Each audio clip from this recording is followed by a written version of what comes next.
El luterano apacible, escrito por David Mathis, no era el tipo de persona que inicia una revolución, sino el que ponía orden en las consecuencias del caos. Su mentor, Martín Lutero, era impulsivo, imprudente y enérgico, pero Philip Melanchthon era un pacificador tímido y sobrio. His mentor, Martin Luther, was brash, impulsive, and forceful. But Philip Melanchthon was a timid, sober-minded unifier. Lutero, según admitió, era sustancia sin palabras, mientras que su brillante y joven discípulo era sustancia y elocuencia. Substance and words.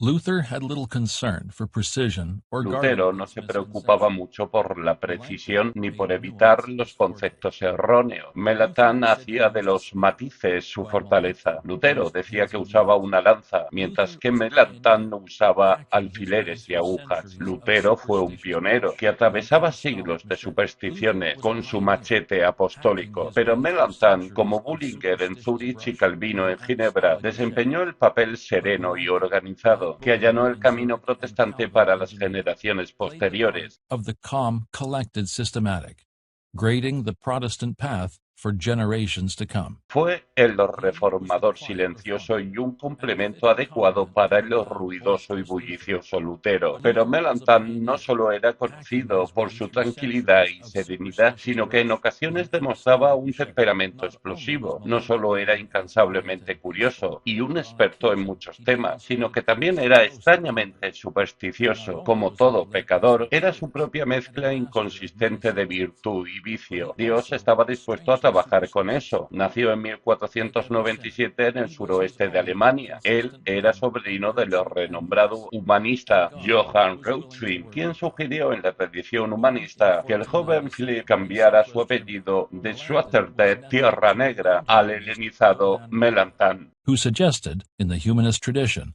that young Philip change his last name from Schwarzert, Black Earth, to the Hellenized Melanchthon. Melanchthon, un niño prodigio, estudió los clásicos en Heidelberg y Tubinga. Llegó a Wittenberg en 1519 a los 22 años, justo cuando la Reforma estaba en pleno auge. Ese mismo año acompañó a Lutero como ayudante en la disputa de Leipzig.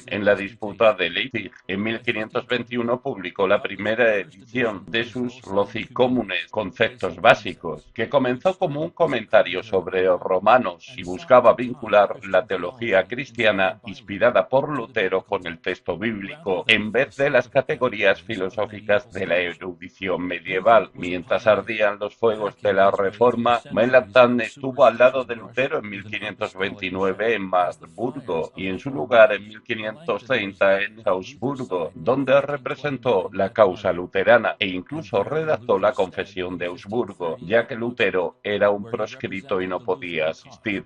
And even drafted the Augsburg Confession, since Luther was an outlaw and unable to attend. No obstante, la estrecha asociación de Melanchthon con Lutero no significó que todos los luteranos lo aceptaran. Incluso cuando Lutero aún vivía, algunos lo impugnaron como un manipulador, quien estaba secuestrando el movimiento audaz de Lutero para algo más dócil. Mientras tanto, otros apreciaron mucho los matices, la sensatez y la perspicacia teológica de Melanchthon y pensaron que estaba prestando a su amigo pionero un servicio invaluable. Melanchthon era un pensador muy cuidadoso como para estar de acuerdo con Lutero en todo, pero incluso cuando surgían diferencias siempre se consideraba un discípulo de Lutero, ayudaba a su mentor, no se rebelaba contra él, a madurar sus ideas teológicas. Sus dos divergencias clave con Lutero, por las que algunos detractores lo criticarían sin descanso, se referían a la esclavitud de la voluntad y a la cena del Señor. Ya en 1440, una década después de Augsburgo y 6 años antes de la muerte de Lutero, Melanchthon hizo pública, en una versión actualizada de la Confesión, una visión revisada sobre la cena. Sus oponentes lo acusaron de ser un criptocalvinista sobre la Eucaristía, pero en la otra divergencia clave claramente se alejó de Ginebra. Him of being a crypto-Calvinist on the Eucharist.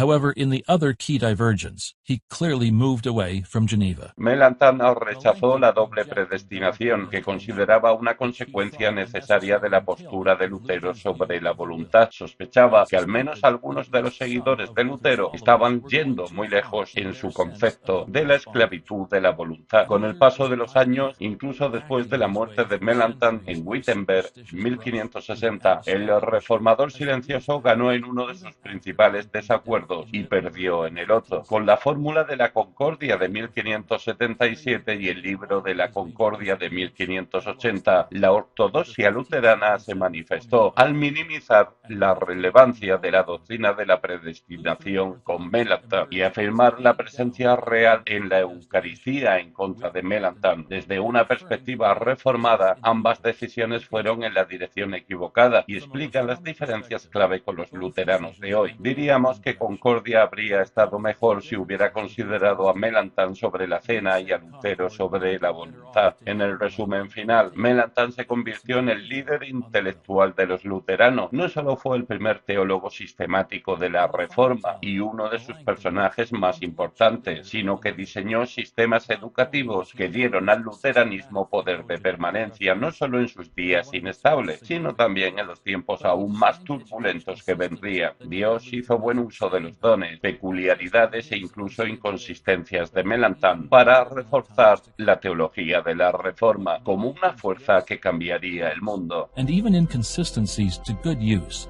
to reinforce Reformation theology as a world-changing force.